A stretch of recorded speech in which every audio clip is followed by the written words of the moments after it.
American Jew. I find them disgusting because they have prevented peace with the Palestinian people. And the answer for peace is a state of Palestine and a state of Israel. The reason for Israel facing the attacks that it does is that from 1967 onward, and one can even discuss the 1967 war, but let me put that aside for the moment, Israel has taken the view that it will keep all the land that it conquered in 1967. That's the basic policy of Israel since 1967. One political party which has dominated Israel since 1978 is the Likud party, which is Netanyahu's party. It is the core of Likud, the very core of the movement that there will never be a Palestinian state. Now, given that there are 16 million people in the territory of of so-called mandatory Palestine before Israel was created in 1948, half of those are Palestinian Arabs and half of those are Jews. That's the situation. Right now, the 8 million Jews rule over the 8 million Palestinians. Netanyahu's entire strategy, spelled out since 1996, has been that we will hold on to all of Palestine, and if anyone tries to stop us from doing so, our big buddy behind us will clobber them. That's Israel's policy.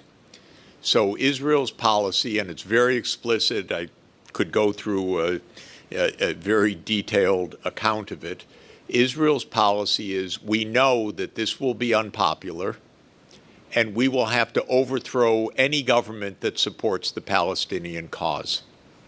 And in 2001, the so-called neocons, who are also the so-called Zionist part of the U.S. government, produced a document which is also well known, and I've talked to two people who know it very well, General Wesley Clark and another Air Force commander, Dennis Fritz, that called for 7 wars in the Middle East in 5 years after 2001. And those 7 wars were to take out Israel's enemies. And those 7 wars were Lebanon, Syria, Iraq, Somalia, Libya, Sudan, and Iran.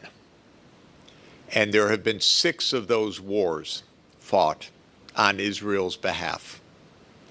And they have led to an ongoing bloodbath in the Middle East. In Africa, Libya is in civil war. Sudan now has 2 civil wars because the U.S. divided the country and then each one has a civil war. Somalia doesn't exist as a state. Lebanon is under attack of Israel today. Syria today literally is under attack of Israel after being taken over by al-Qaeda, backed by the United States, by the way. The United States is pushing for, Israel is pushing for war with Iran. I have no sympathy for Israel's policies at all.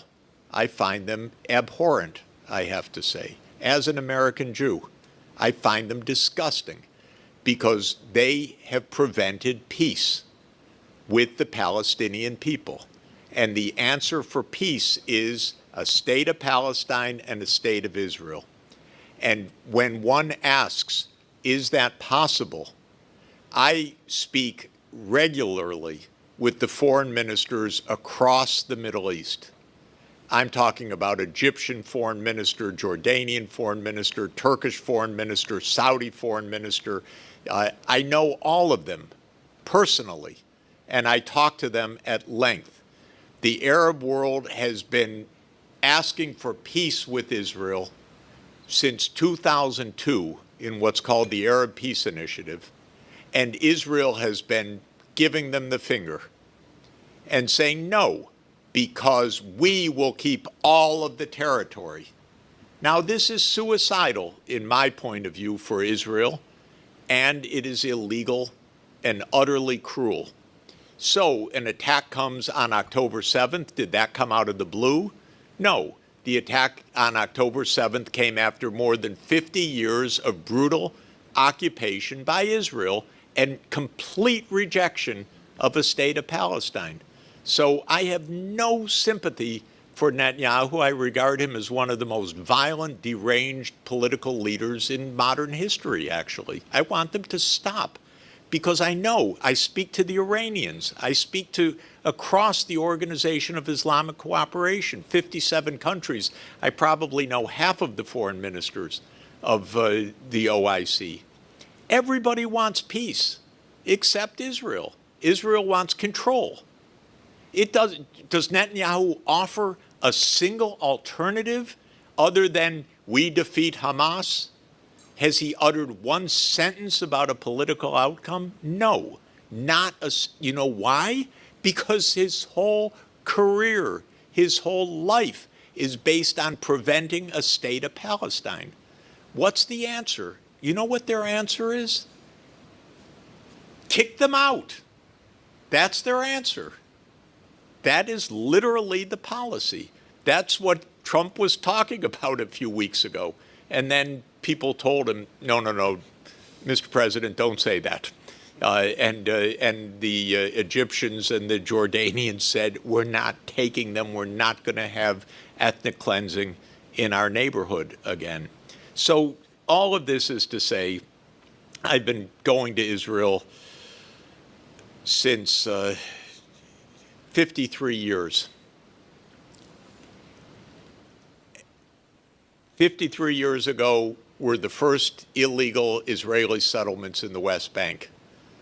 It was explained to me when I was a high school senior, we're putting facts on the ground, Jeffrey. Okay, we're 53 years later, and the Middle East is in a bloodbath still. So that's why I have no sympathy at all. We're seeing in other parts of the world tremendous instability and lack of strategy.